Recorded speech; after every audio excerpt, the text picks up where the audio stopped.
Welcome to another edition of the Injury to Recovery YouTube channel. My name is Greg, and this is Blaine from Recover Physical Therapy. Thanks a bunch for being with us this week, Blaine. Happy to be here. And let's see, what are we talking about today?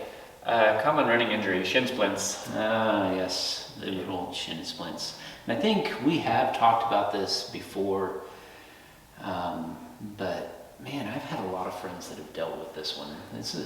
Maybe it's just when you deal with a bunch of runners, this is one of the things you hear about often. Very common running injury, yeah, especially in our youth. Yeah. All right. What usually brings it on? So shin splints is almost always a training error.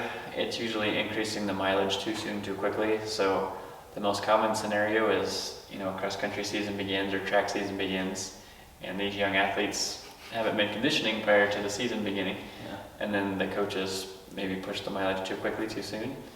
And so that's the most common reason. If you build up gradually and build up your mileage gradually, that usually doesn't happen. Or if you train off season, then you don't have this abrupt change in your training schedule. Yeah. Yeah, I have to admit, when I was doing cross country and track, I did not exercise it except for the season, so. Yeah, and a lot of kids don't. I didn't either, so. Yeah, so. But you might have a high school athlete that you're thinking about, and this is one of the things to think about with training injuries, and it usually comes from that increased in mileage or increased intensity, so. Sure. So a good way to prevent it is just if you graph your mileage. You don't want your graph to look like this, then all of a sudden the season hits, and then all of a sudden your mileage is up here. So those abrupt changes are where you get your injuries. You want your graph to look more like a nice gradual crescendo of increasing in mileage. Mm-hmm. Is it weekly mileage, or if you did one long day, would that be an issue? It's both weekly and daily. So if you're accustomed to running 2 miles a day, and then all of a sudden your coach has you run 8 miles, that's kind of a recipe for injuries just because you haven't built yourself up to that level yet. Or an abrupt change in speed. So maybe you're not accustomed to doing sprint works on the track, and that can cause it. Or an abrupt change in terrain. So if you're not accustomed to running on hills and all of a sudden you do a big hill workout, that can cause a shin splint issue. Yeah, all right. Can you get shin splints from anything else? You can, yeah. In my experience, almost all of them are youth runners. It happens to adults too, but more common in youth. But it could happen in pickleball or basketball or even walking a lot. It could happen, but it's much more common running injury. All right. Well, I'm sure we have some exercises that go along with this. We do, yeah. There's some good ways to manage it if it's developed, or also to prevent it as well. All right, well, let's get to it. So this first exercise is kind of our bread and butter exercise. So if you only do one of the exercises we show on the video today, this one is probably the most important. So you're just leaning against the wall and you're pulling your toes up in the air. And so this works some muscles in the front of your shin bone, your anterior tibialis muscle. And the proper medical name for shin splints is medial tibial stress syndrome, and it's a tendonitis of that anterior tibial muscle and tendon where it connects to the bone.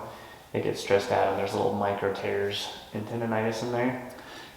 Along the front of the bone, right? Yes. Usually? Yeah, that's where you feel it, right on the front of your shins there. Mm-hmm. And so if you are a cross-country coach or a track coach, you should include some strength training for your runners, and this should be one of them because this will help prevent shin splints. And ideally you do this start doing it a couple weeks before the season begins and strengthen up that anterior tibialis muscle. And great prevention exercise, and if you have runners with shin splints, you want to include this while you're managing their load. You're going to need to decrease their mileage, but this is a good one to help them condition and to overcome the shin splints. You feeling the burn in the front of your shin? Oh yeah, I'm starting to feel a little fatigue here. Yeah, it comes on pretty quick, doesn't it? All right. Okay. Come to one of your favorite exercises, I think, Glenn. Yep. So you've seen this exercise in previous videos, but this is just a way to keep your calves strong.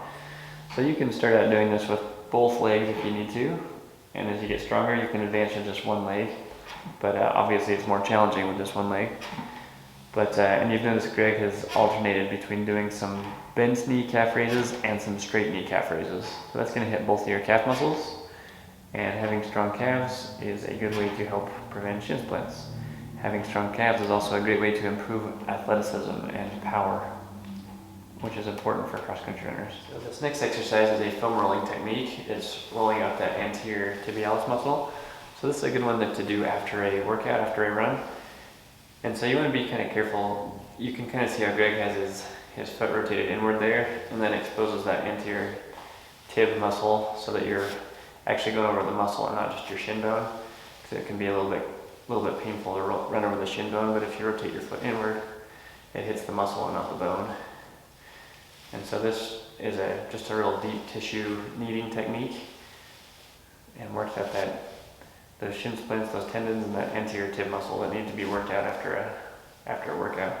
And if you shift your weight, you can change the intensity on this, right? Yeah, you can put more weight on it or less weight if it's too painful. So the next thing we talk about is more about load management. So this isn't actually an exercise, but if you have a runner with shin splints, or if you have shin splints, you need to manage the load. So you generally need to decrease the mileage or the speed, the intensity of the runs. And so you don't want them to just stop running or stop exercising. They may need to stop running for a while, but you may need to substitute running. And so you can do that with something like a rowing machine or a bike, or swimming are good options, or water running. And so one of the things we specialize here at Recover Physical Therapy is running injuries. And we have some special equipment. This is called an AlterG anti-gravity treadmill. And so this is a treadmill that was developed by NASA. It offloads your body weight, so it makes you feel like you're running on the moon. So we can offload a runner's weight while they're running. And so basically what they do is they step inside this bubble. They're wearing some shorts that zip to the zipper. And this bubble fills full of air pressure and it suspends the runner. And they can run with less weight. And so we use this to manage the load for a lot of our runners. I currently have a couple high school cross-country runners that are using it to train through some injuries. And last year I had almost a professional runner here in the Boston Marathon, and as she was preparing for that, she had some running injuries, and she did a lot of her miles on the anti-gravity treadmill. So it's a great way to get your miles in, build up your conditioning without pounding on that anterior tib on those shin splints too much. So this is a great tool to help condition without exacerbating the injury. I didn't get to run in the AlterG this time just because it's a little noisy. We didn't want to make it a terrible YouTube video for you all. But I have used this as part of my recovery, and it's interesting with that AlterG. It was less about whether or not I could do the miles. It was more about, I feel like I can get confident again. So have you ever seen that as a psychology sometimes, and helping some of your athletes recover from some of the injuries, in particular in this case from your shin splints? Yeah, that's actually a big component of it. So we use it for more than just shin splints too. We put a lot of people in there with plantar fasciitis or people recovering from foot and ankle surgery. And what it does is it helps people see the light at the end of the tunnel. So we get a lot of really big smiles on the AlterG because you have someone who maybe hasn't walked or ran without pain for several months, and you put them in there and they can suddenly do it pain-free. And we've even had some happy tears on the AlterG. That happened just last week, actually. Oh, that's pretty neat. So you put people on there and you take some of their body weight off, and each time they get in there, you support them a little bit less and a little bit less until you're not supporting them at all. So it's a nice bridge to get them from where they are to where they want to be. Yeah. Absolutely. Any final thoughts before we wrap this one up? No, just remember it's all about load management and no abrupt changes in people's training routines. So if you can avoid that, you'll probably avoid shin splints. But if you get shin splints, it's very treatable. It rarely progresses to the point where people need to have surgery or invasive injections or anything like that. Physical therapy is usually plenty to help nip it in the bud. All right.